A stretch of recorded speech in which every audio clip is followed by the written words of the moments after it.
Painted painless learning. નમસ્કાર વિદ્યાર્થી મિત્રો, આજે આપણે ધોરણ 7 વિષય સામાજિક વિજ્ઞાન અને પાઠ નંબર 12 વાતાવરણની સજીવો ઉપર થતી અસરો એના વિશે વાત કરવી છે અને ખાસ કરીને સ્વ અધ્યયન પોથી છે એનું સોલ્યુશન લઈ અને તમારી સમક્ષ રજૂ થયા છે. પહેલો પ્રશ્ન છે, નીચે આપેલા વિકલ્પોમાંથી સાચો વિકલ્પ શોધીને લખવાનો છે. વાતાવરણનું કયું આવરણ પૃથ્વીની સપાટીની સૌથી નજીક આવેલું હોય? શોભ આવરણ. હિમાલય અને લદ્દાખમાં કયા કયા પ્રાણીઓ જોવા મળે છે? હિમદીપડા, ચિત્તા, પાંડા. વાયુમંડળ કયા બે વાયુઓનું પ્રમાણ સવિશેષ હોય છે?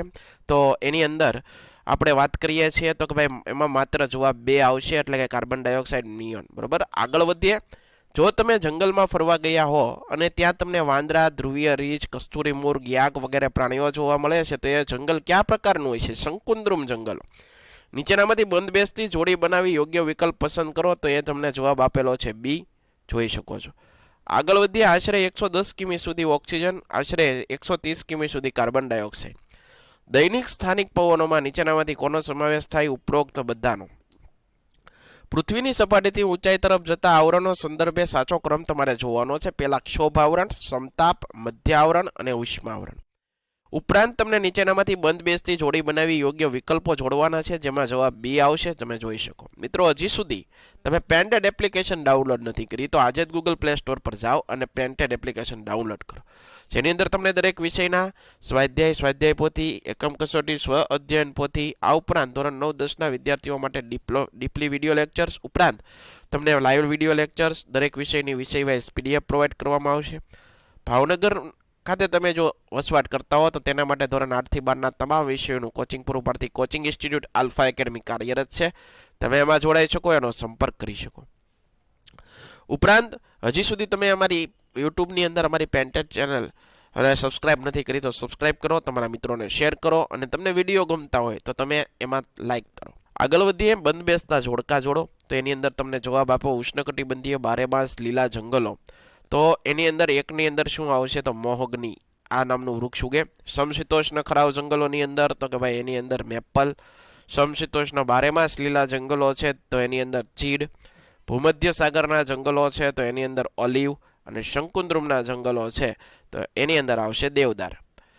નીચેના વિધાનો સાચા કે ખોટા તે જણાવવાનું છે. ઘાસના મેદાનો મધ્યમ વરસાદવાળા ક્ષેત્રમાં જોવા મળે, સાચું વાત છે. પૃથ્વી સપાટીથી 32 કિમીની ઊંચાઈ સુધીમાં 99% જેટલી હવા સમાયેલી છે, સાચું. સમુદ્ર સપાટી પર વાતાવરણનું દબાણ સૌથી ઓછું હોય છે, ખોટું. સમતાપ આવરણથી ઉપર આશરે 1000 કિમીની ઊંચાઈ સુધીમાં મધ્યાવરણ હોય છે, ખોટું. જો પૃથ્વી પર તાપમાન વધી જાય તો ખેતી પાક ઉગી શકે નહીં, સાચું. યોગ્ય શબ્દ વડે નીચેની ખાલી જગ્યા પૂરો. હવામાં રહેલી ગરમીની સપાટીને તાપમાન કહેવાય છે. રેડિયો તરંગોનું પરાવર્તન આવરણને આભારી છે. વાતાવરણમાં કાર્બન ડાયોક્સાઇડ આશરે 20 કિમી સુધી જોવા મળે. ધ્રુવો તરફથી ધ્રુવ વૃત્તો તરફ વાતા ધ્રુવીય પવનો કાયમી હોય છે. હવામાન અને આબોહવા. ટૂંકા સમયગાળાની વાતાવરણની સરેરાશ સ્થિતિને હવામાન કહેવાય. કોઈ પ્રતિદળ 35 વર્ષ કે તેથી વધુ વર્ષની સરેરાશ હવામાનની સ્થિતિને આબોહવા કહેવાય. હવામાન વાતાવરણની ટૂંકા ગાળાની પરિસ્થિતિ છે, તેમાં સમયાંતરે ફેરફાર થતા હોય. જ્યારે આબોહવા વાતાવરણની લાંબા ગાળાની પરિસ્થિતિ છે, બરોબર છે, તેમાં ફેરફાર મોટા ગાળાએ થતા હોય. મને ઓળખો, હું જીવસૃષ્ટિ માટે ખૂબ જ અગત્યનું આવરણ છું, વાતાવરણ. હું રણ પ્રદેશમાં જોવા મળતી વનસ્પતિ છું, બોરડી. હું સૂર્યના અત્યંત ગરમ પારજાંબલી કિરણોથી પૃથ્વીનું રક્ષણ કરું છું, ઓઝોન. હું કચ્છના નાના રણમાં જોવા મળતું વિશ્વનું અજોડ પ્રાણી છું, ઘુડખર.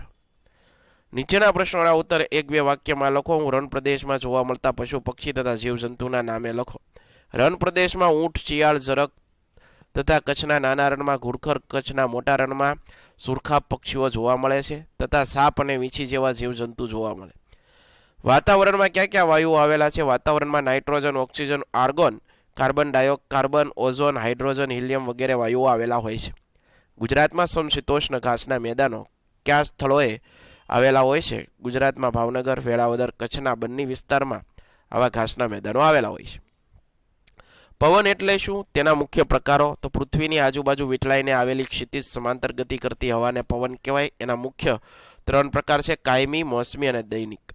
શોભ આવરણ વિષુવવૃત્ત પર કેટલા કિલોમીટર સુધી ફેલાયેલું હોય છે? 16 કિમી સુધીનું. આફ્રિકામાં આવેલું કયું ઘાસનું મેદાન વિશ્વભરમાં પ્રખ્યાત છે? તો એમાં બરોબર છે વિગલરનું મેદાન. રણ પ્રદેશમાં લોકો સતત ઉડતી રેતીથી બચવા કેવા પોશાક પહેરે છે? રેતીથી બચવા માટે રૂમાલ કે પાઘડી બાંધે છે અને શરીરે ખુલતા વસ્ત્રો પહેરે છે.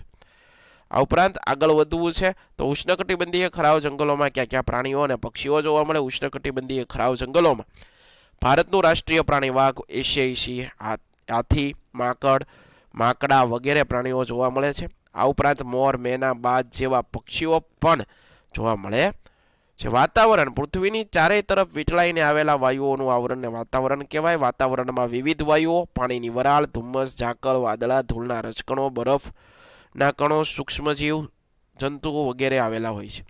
સમતાપ આવરણ સમતાપ આવરણમાં જેટ વિમાનો ઓછા અવરોધો અને ઝડપથી ઉડી શકે છે, કારણ કે સમતાપ આવરણમાં વાદળ, વરસાદ, ચક્રવાત જોવા મળતા નથી તથા અહીંની હવા સ્વચ્છ અને પાતળી હોય છે, જેથી જેટ વિમાનો ઓછા અવરોધ સાથે ઝડપથી ઉડી શકે છે. વન્યજીવો આજે સંકટમાં છે. વન્યજીવોના કુદરતી આવાસ એવા જંગલોનો ખૂબ જ ઝડપથી વિનાશ થઈ રહ્યો છે. આથી વન્યજીવો આજે સંકટમાં છે. સૂર્યઘાતનું પ્રમાણ વિષુવવૃત્તિ ધ્રુવ તરફ ઘટે છે. સૂર્યઘાત એ તાપમાનના વિતરણના અસર કરતું મહત્વનું પરિબળ છે. સૂર્યઘાતનું પ્રમાણ વિષુવવૃત્તિ ધ્રુવ તરફ ઘટે, આ કારણે ધ્રુવ પ્રદેશ બરફથી ઢંકાયેલા હોય છે. જો પૃથ્વી પર તાપમાન વધી જાય, ખેતી પાક ઉગી શકે નહીં. આ કારણે સૂર્યઘાતનું પ્રમાણ વિષુવવૃત્તિ ધ્રુવ તરફ ઘટે છે. પાનખર ફૂંકાતા વૃક્ષોના પાંદડા ખરી જાય છે. ઉષ્ણકટિબંધીય ખરાવ જંગલોના પ્રદેશમાં હવા ગરમ હોય છે, પરંતુ વરસાદ ઓછો પડે છે. પરિણામે ઉનાળામાં 6 થી 8 અઠવાડિયા દરમિયાન અહીંના વૃક્ષોના પાંદડા ખરી જાય. આબોહવા માનવ સ્વભાવ પર અસર કરે છે. આબોહવા જે તે પ્રદેશની સજીવ સૃષ્ટિ, પ્રાણી સૃષ્ટિ, માનવ જીવન તથા તેની પ્રવૃત્તિ પર સીધી અસર કરે છે. આબોહવામાં બદલાવ થતાં જે તે વિસ્તારના ખોરાક, પોશાક, રહેઠાણ વગેરેમાં પણ બદલાવ જોવા મળે છે. શહેરમાં ગામડા કરતાં વધારે તાપમાન અનુભવાય છે, કારણ કે શહેરમાં પાકી સડકો, સિમેન્ટથી બનેલી ઇમારતો જોવા મળે છે. આથી તાપમાન વધુ અનુભવાય છે તથા વાહનોનું પ્રમાણ વધારે હોવાથી કાર્બન ડાયોક્સાઇડનું પ્રમાણ વધારે છે. આથી શહેરમાં ગામડા કરતાં વધારે તાપમાન અનુભવાય છે. ટૂંકનોંધ આબોહવાની માનવ જીવન પર થતી અસરો. કોઈપણ ક્ષેત્રની આબોહવા એટલે તે ક્ષેત્રના 35 કે તેથી વધુ વર્ષના સમયગાળાનો અનુભવાયેલી હવામાનની સંબંધિત પરિસ્થિતિ. વાતાવરણમાં તાપમાન, ભેજ, વરસાદ, હવાનું દબાણ, પવન વગેરે તત્વો પ્રદેશની આબોહવા નિશ્ચિત કરે. આબોહવાની માનવ જીવન પર અસરો નીચે મુજબ જોવા મળે છે. કોઈપણ પ્રદેશની આબોહવાની સીધી અસર એ પ્રદેશના લોકોના ખોરાક, પોશાક, રહેઠાણ વગેરે ઉપર ખૂબ વધારે થાય છે.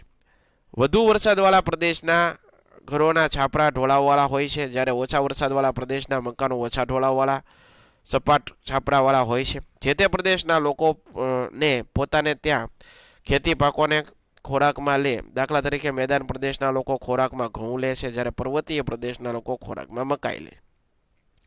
જે પ્રદેશમાં ઠંડી વધુ પડે ત્યાંના લોકો આખું શરીર ઢકાય તેવા કપડાં, પોશાક પહેરે છે. દાખલા તરીકે દક્ષિણ ભારતના લોકો ગરમ રણ પ્રદેશના લોકો સતત ઉડતી રેતી સામે રક્ષણ મેળવવા માથે રૂમાલ કે કપડું વીંટાળે છે. સાઉદી અરેબિયાના લોકો વાતાવરણનું દબાણ, ગુરુત્વાકર્ષણ બળને લીધે હવાનું સ્તરમાં વજન ધરાવે છે.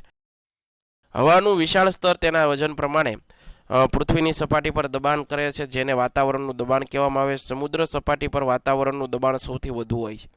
તે પૃથ્વીની સપાટીથી ઊંચાઈ તરફ જતા વાતાવરણ ઘટે છે. વધુ તાપમાનવાળા પ્રદેશોમાં વાયુઓ ગરમ થઈને ઉપર તરફ ગતિ કરે છે, તેથી ત્યાં વાતાવરણનું હલકું દબાણ રચાય. આ ઉપરાંત આગળ વધીએ મિત્રો, જે તમે જોઈ શકો છો ટેલિવિઝનનું એનું, બરોબર છે. આશા રાખું મિત્રો તમને આ સોલ્યુશન ગમ્યું હોય છે. ફરીવાર નવા વિડીયો સાથે મુલાકાત કરશું. ત્યાં સુધી જય હિન્દ, જય ભારત, ધન્યવાદ.